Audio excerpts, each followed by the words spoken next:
রাজনৈতিক দল বহুল আলোচিত দলের শীর্ষ 5 পদে থাকছেন নাহিদ ইসলাম, আখতার হোসেন, হাসনাত আব্দুল্লাহ, সার্জিস আলম ও নাসিরউদ্দিন পাটোয়ারি। অন্যতম উদ্যোক্তা সার্জিস আলম বলছেন, নতুন দল হবে বাংলাদেশপন্থী, ডান বাম নয়, মধ্যম পন্থার জনগণমুখী রাজনীতি করবে দলটি। বিশেষজ্ঞরাও আশা দেখছেন তারুণ্য নির্ভর নতুন এই দলে। হাসান ওয়ালির প্রতিবেদন। স্বৈরাচারী সরকারের বিদায় ঘণ্টা বাজানো অভ্যুত্থানকারীদের নেতৃত্বে আসছে রাজনৈতিক দল। সঙ্গত কারণেই নতুন দলের গঠন প্রক্রিয়া এবং নেতৃত্ব আলোচনার তুঙ্গে। শুক্রবার বিকেলে রাজধানীর মানিক মে এভিনিউয়ে আত্মপ্রকাশ ঘটবে দলটির। নাগরিক কমিটির সূত্র বলছে, দলের আহ্বায়কের দায়িত্ব নিচ্ছেন সদ্য তথ্য উপদেষ্টার পদ থেকে পদত্যাগ করা নাহিদ ইসলাম। সদস্য সচিব হচ্ছেন আখতার হোসেন। আলোচিত দুই মুখ সার্জিস আলম এবং হাসনাত আব্দুল্লাহ থাকছেন উত্তর ও দক্ষিণাঞ্চলের মুখ্য সংগঠকের দায়িত্বে। এছাড়া জাতীয় নাগরিক কমিটির আহ্বায়ক নাসিরউদ্দিন পাটোয়ারি পাচ্ছেন মুখ্য সমন্বয়কের দায়িত্ব। এছাড়াও কমিটিতে গুরুত্বপূর্ণ দায়িত্বে দেখা যাবে জুলাই আন্দোলনে মাঠে থাকা পরিচিত মুখদের। মধ্যম পন্থার রাজনীতি করতে চাই। নতুন দল গঠনের নেতৃত্ব স্থানীয় ভূমিকা রাখছেন গণ অভ্যুত্থানের অন্যতম নায়ক সার্জিস আলম। তিনি বলছেন, নতুন দল বৈদেশিক কোন শক্তির আগ্রাসন বরদাস্ত করবে না। আমরা এই তরুণ প্রজন্মের নেতৃত্বে যে রাজনৈতিক দল করতে যাচ্ছি, তারা বৈদেশিক যে কোনো শক্তির চোখ রাঙানো আগ্রাসন বিন্দুমাত্র সহ্য করব না। সবার আগে দেশের স্বার্থ। আমাদের জোর দিতে হবে মানুষের সাথে কানেক্টিভিটির জায়গাটাতে। এর আগে রাজনৈতিক দলগুলো মনোনয়ন বাণিজ্য করেছে, এর আগে রাজনৈতিক দলগুলো পরিবারতন্ত্র কায়েম করেছে, এর আগে রাজনৈতিক দলগুলো স্বৈরতন্ত্র কায়েম করেছে।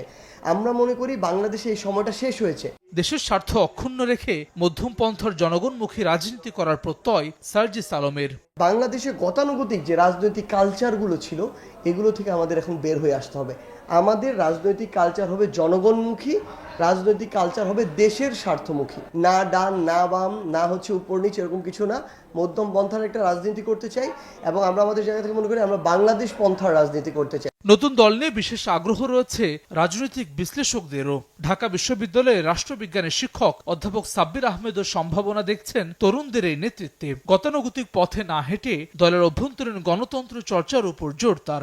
দলটা একটা তারুণ্য নির্ভর দল হবে, যেটি আমাকে আশাবাদী করে। কিন্তু প্রশ্ন হচ্ছে যে দল তো করলেই হবে না। গতানুগতিক ধারার যে রাজনৈতিক দল, একই ধারাবাহিকতা যদি এই নতুন দলের মধ্যে থাকে, তাহলে কিন্তু দল সে আবারও ঘুরে ফিরে পুরনো লেগেসিতে ফিরে যাবে। অনেকটা একই রকম মত ডক্টর রাশেদা রওনক খানের। দল গঠনের পর অন্যান্য রাজনৈতিক দলের সঙ্গে বৈরিতা এড়াতে কৌশলী হওয়ার পরামর্শ তার।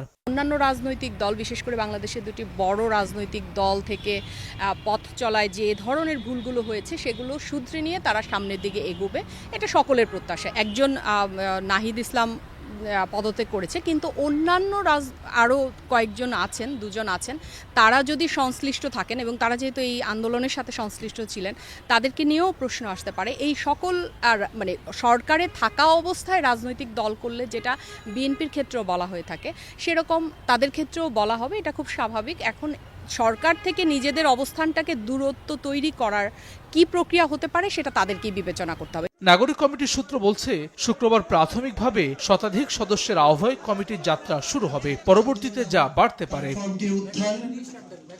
হাসান